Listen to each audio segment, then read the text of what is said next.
Hello everyone and welcome to week one. Very exciting. Today all we're going to do is go through the syllabus and then I'll remind you about the stuff you have to do this week. So, welcome.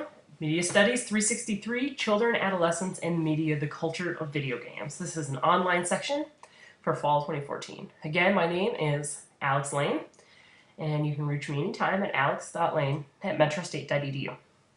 I have my office on there, and you can come to any of my office hours, which are posted on the D2L site. So for this class, you're going to need the book, Children, Adolescents, and the Media, the 3rd edition.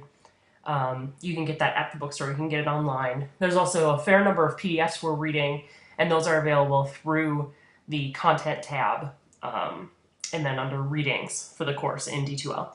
Now, I have a couple recommended texts on here that I think you would really enjoy and also will be very useful to you if you happen to like the course material. So, Alone Together, Why We Expect More from Technology and Less from Each Other by Sherry Turkle is a contemporary book. It's not that expensive. You can get it on Amazon for, I don't know, $8, $9, something like that. That one you will really, really enjoy if you read that. So that one I recommend. And then also, if you're interested in the video game portion of this, you might want to check out Homo Ludens by Johann Huizinga. It's an older book. It's 40 years old, I think, but it was one of the most foundational texts in video game studies as a field. So if the video game stuff interests you, you want to check that out. So let's move down here to the student learning outcomes. Students will understand the history of electronic media.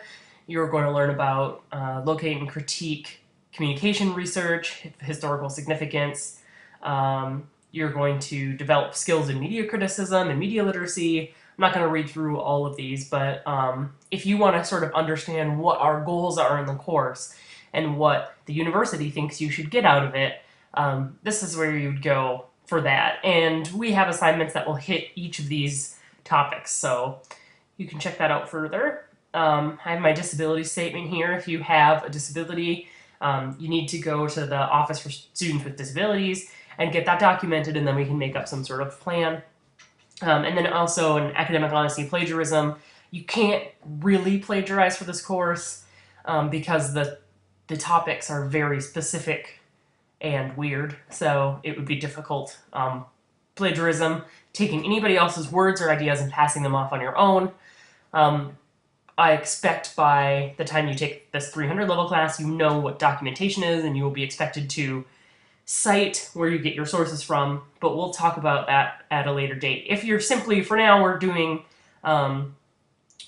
just discussion posts for the first couple weeks. So just link if you are referring to something or you took an idea from somewhere, you want to just make sure to put that link in there. So here's all your course assignments. This section here is very important because this is the only place, the only place on the D2L site that has all of the documents, all of the course assignments put together. So you're going to want to pay attention to this.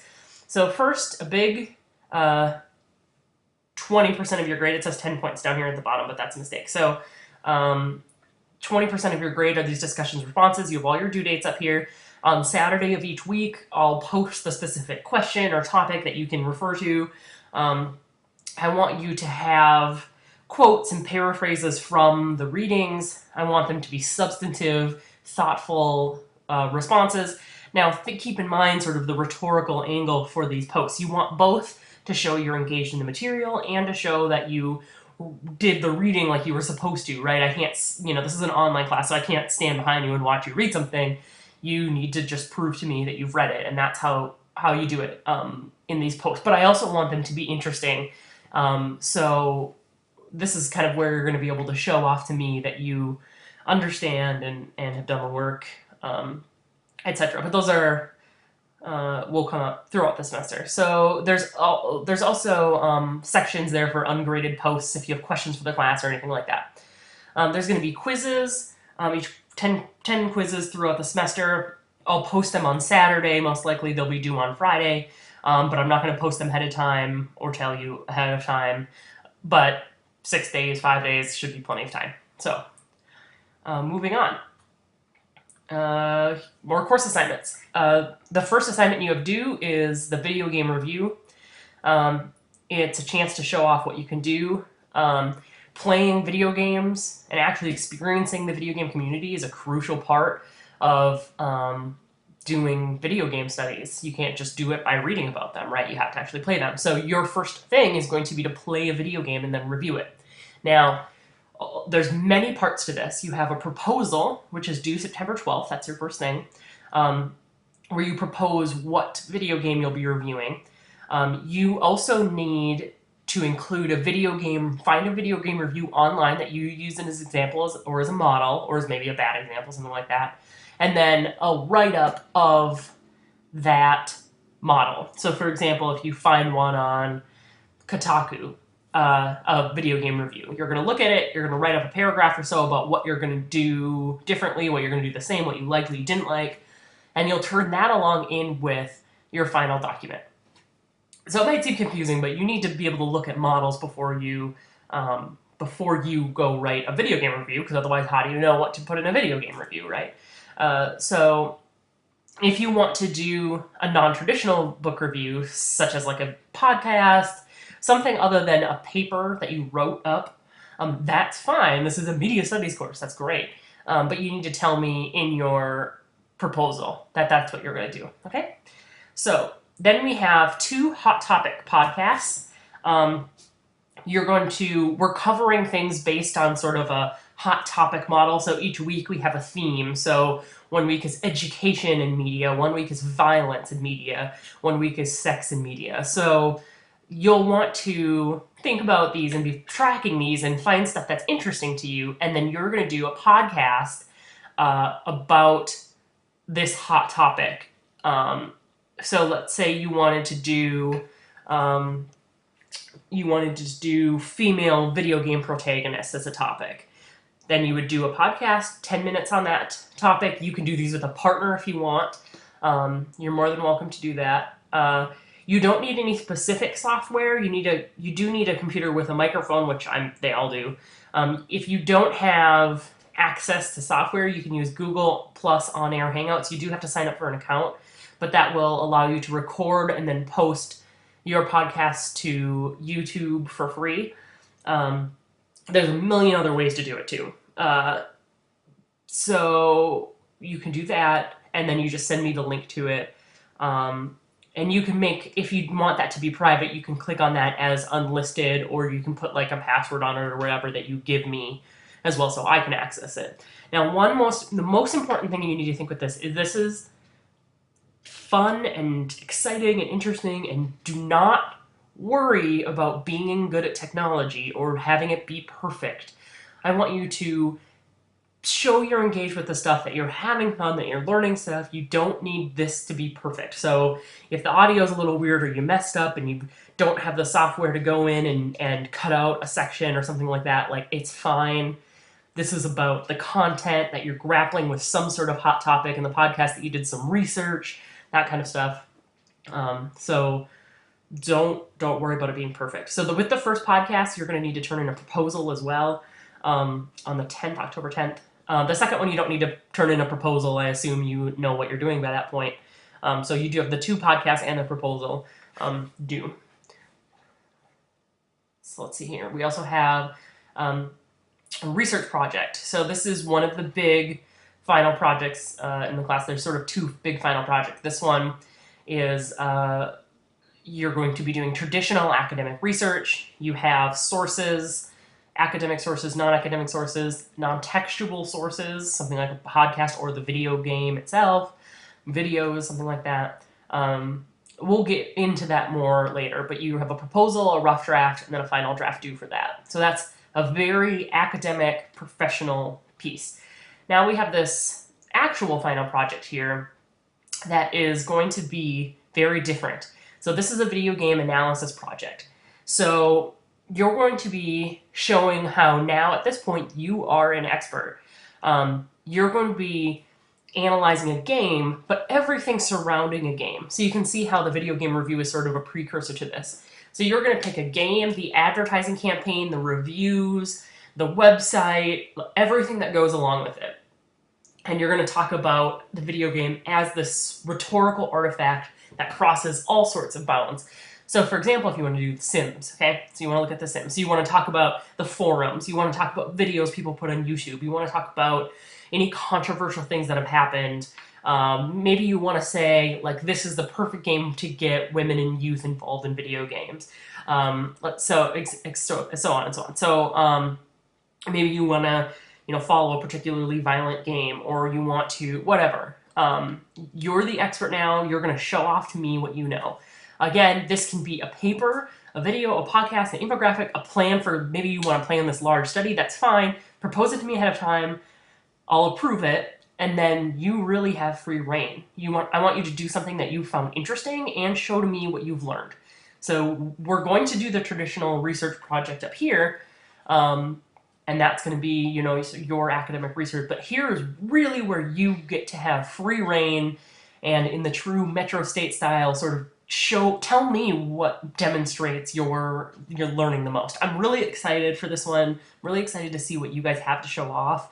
And I think it's going to be really fun. So keep this in mind, that towards the end of the semester, you're going to be, as you find video game ads that piss you off or that may really get you on board with video games or whatever, like, kind of file that away for this project, right? Extra credit, I don't care about extra credit. It's fine. I'll give you extra credit if you're very worried about your grade. Whatever. If you want to propose something to me for extra credit, that's fine. Student clubs, if you're a member of a student club or you join a student club, I'd give you some credit for that. Yeah, whatever. That's I'm also going to be giving some extra credit at the end if you do your IIQ, which is your instructor evaluation at the end, where you evaluate the class and me. But I'll be giving some extra credit for that as well. So if you're worried, I'm not a super tough grader. As long as you're showing you're interested in the class, you're doing the material on time, it's fine. And if you don't like your grade, I can always give you the possibility to revise something. So let's go on here. Grading scale. Metro State doesn't do A+. Other than that, I think that's totally normal. Here's something that might be a little different than you're used to: professional ethos. Professional ethos is your persona, your reputation, your attitude, which is affected by your behavior, your interactions with your classmates and with me, your work, your behavior outside of the class, all of these things. Now, typically, if we were meeting in person and you came into class all hungover, like, oh, I drank so much last night, right? Those things affect your ethos over time. I teach a lot of professionalism classes, professional writing, business writing, technical writing, things like that. And these little things add up over and over and over and can eventually cost you promotions, and it could even make you lose your job if you don't have a good ethos, right? You need to be respectful to people, not just because your student handbook says you have to be respectful to your classmates, but because it adversely affects your earning potential and your ability to do your work. When people don't respect you, that can really impact your work situation. So if you send me an email that uses you or are instead of spelling out the words, or you be like, what's up, teacher? I don't know, because you understand. So being respectful, using complete words and numbers. You're not texting your friend, you're emailing your professor, right? You're posting on your discussion board as part of your class. You're going to write incomplete sentences. You're going to use punctuation. This isn't, it's a very relaxed class. It's a video game studies class, right? It's going to be pretty relaxed. And there will be a time and a place to sort of write it in shorthand or whatever.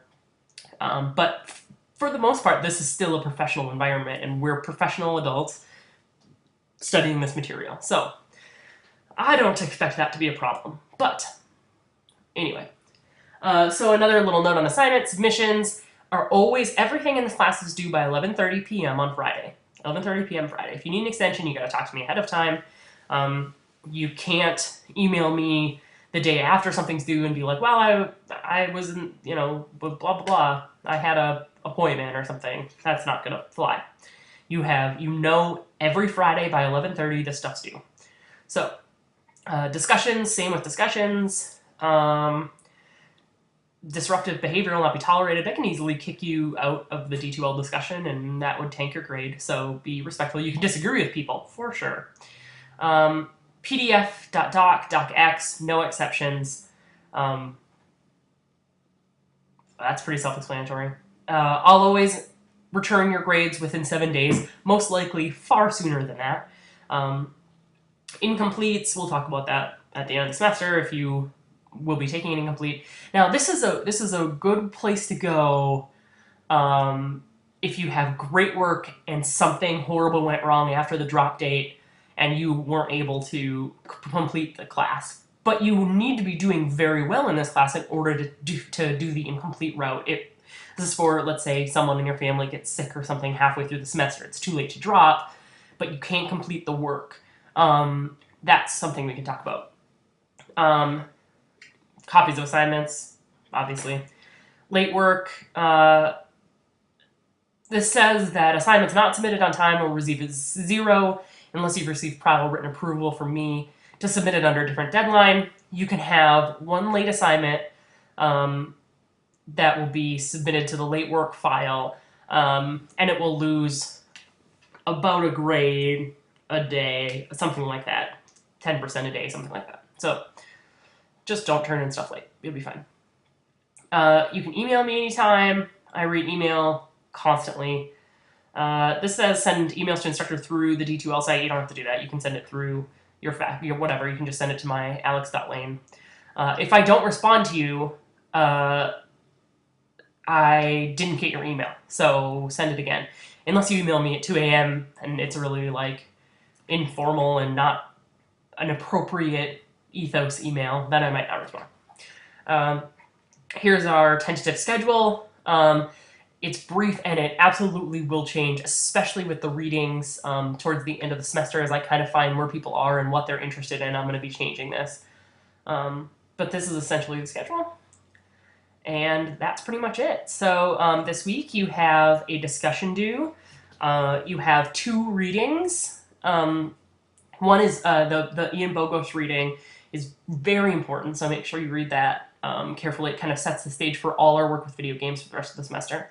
And then you have chapter 1 from your textbook. I shorthanded that CAM, Children, Adolescents, Media. The book is comprehensive and a very nice introduction, but it is very simple. So if you find yourself being sort of like, well, duh, with most of it, I'm there with you, but you need it as a base to sort of verify what you already know most likely. So that said, welcome to week 1, and I look forward to reading your introduction posts.